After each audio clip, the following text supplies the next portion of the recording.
The market is hot and you want to get the most money, but where do you start at? Well, I'm about to tell you. Stick around for the last point because it's definitely the most important.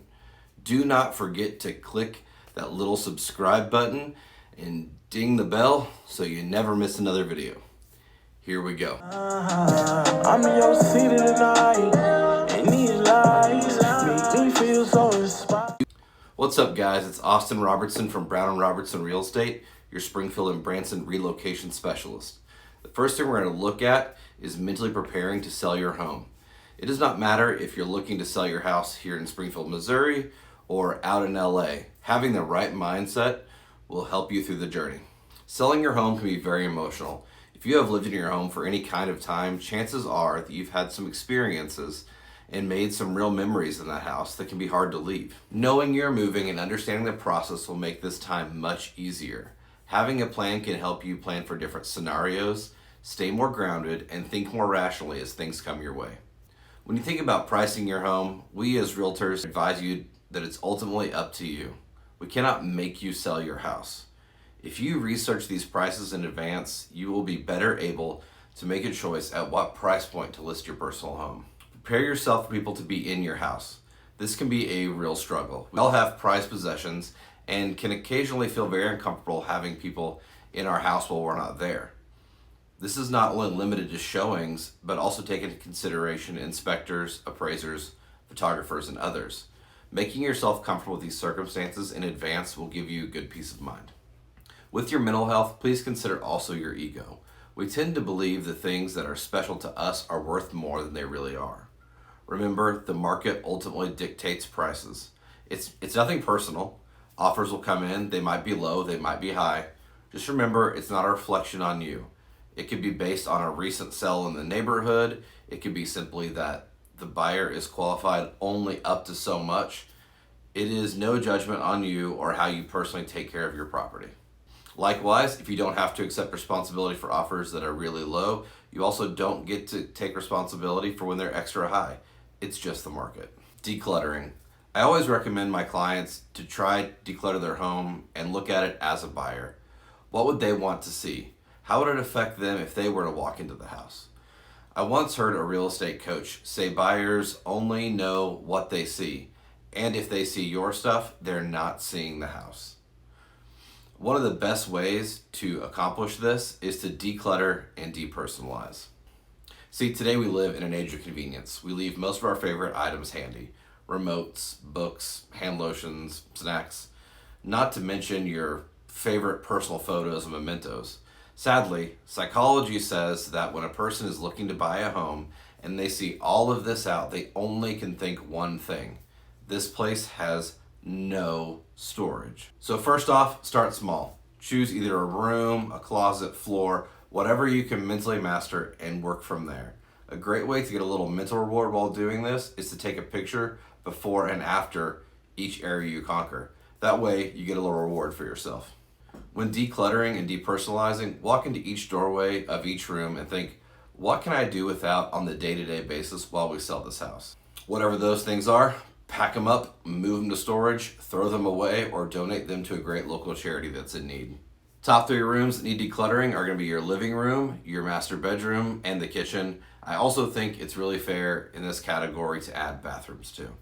Let's take a quick look at each of these areas. When you're looking at the living room, if your entryway leads into the living room, do not leave any coats, keys, or anything hanging in the area. Feel free to store magazines, movies, and yes, even those excess throw pillows and extra blankets that get tossed around the front room. The front room is also a common location for family photos and memorabilia. Go ahead and remove that from the location as well. Many times we overcomplicate the front room as it's a gathering place for our families. Try to just keep one sofa and one accent table in the living room to give a good idea of the space the front room will provide.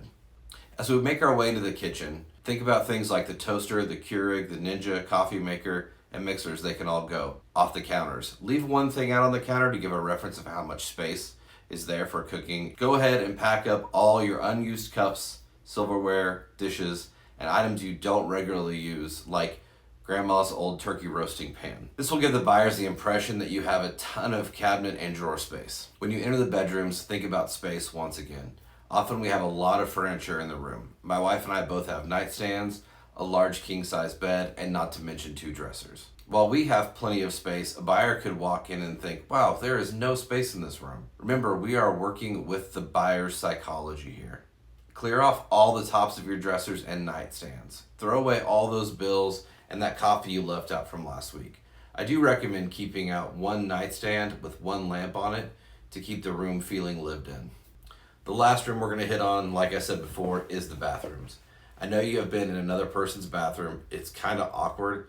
So my best advice here is to turn your personal bathroom into one you might find if you were to walk into a really nice Airbnb.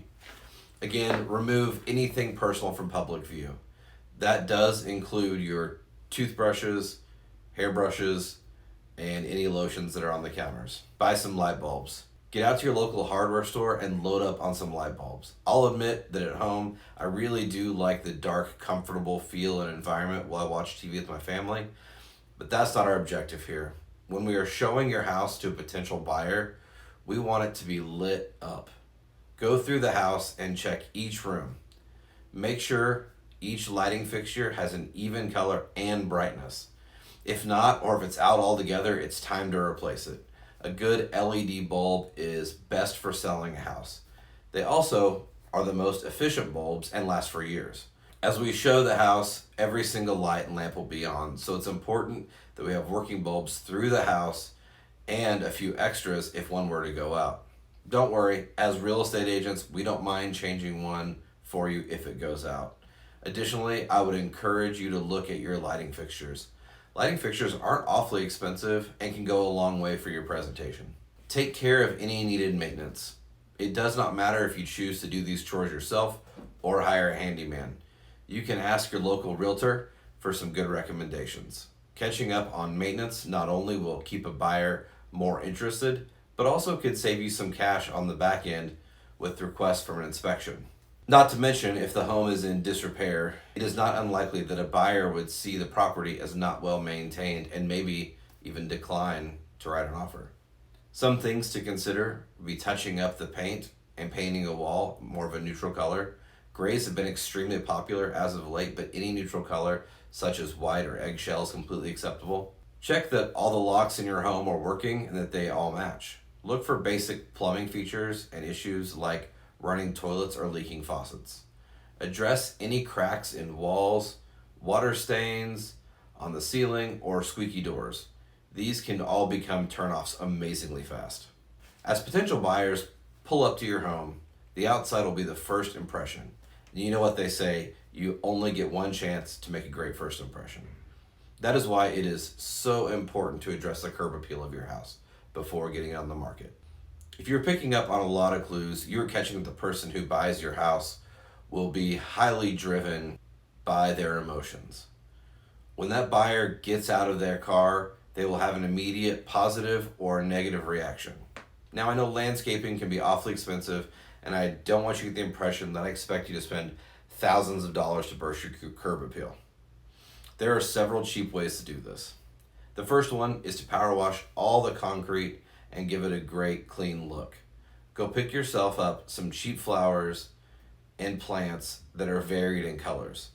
Since they are exceptionally low maintenance, drought tolerant plants can be a great investment for this. Fill your truck bed with mulch and then fill empty spots and look for new opportunities to dress up your front yard. Edging your lawn can also go a long way.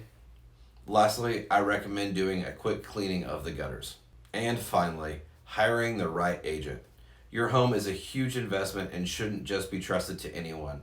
First and foremost, you just did all this stuff. You need someone who's going to respect your efforts as much as you and is also willing to work as hard as you are. You should prepare first by deciding what things and attributes you would want in a real estate agent. While I like soft and fun people, if I want someone to sell my house, I know exactly who I'm looking for.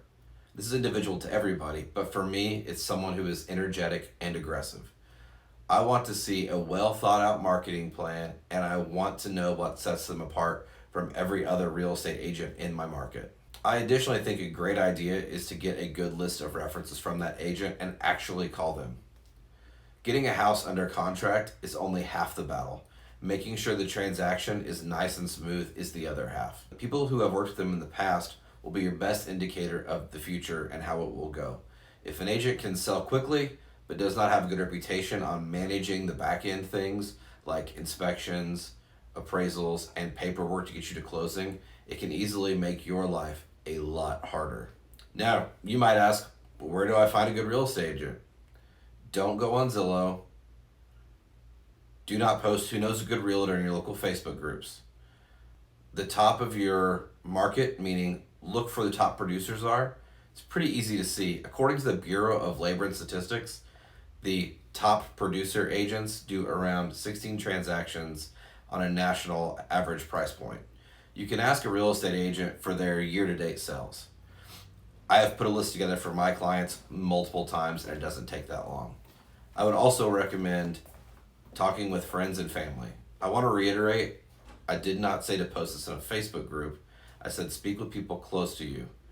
If an agent did either a good job or a bad job, your family and friends will be the first ones to be incredibly open and transparent about their experience. If they've done several transactions or referred the agent to friends in the past with good success, it could be a great connection for you.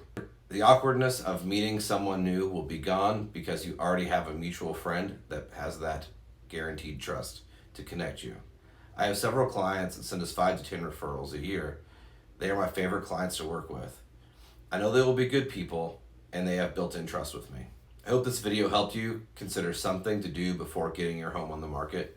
If you're in the Springfield or Branson area, I would love to help you. You can reach us at our website, which is in the description below, or give me a quick call or text at 417-576-5154.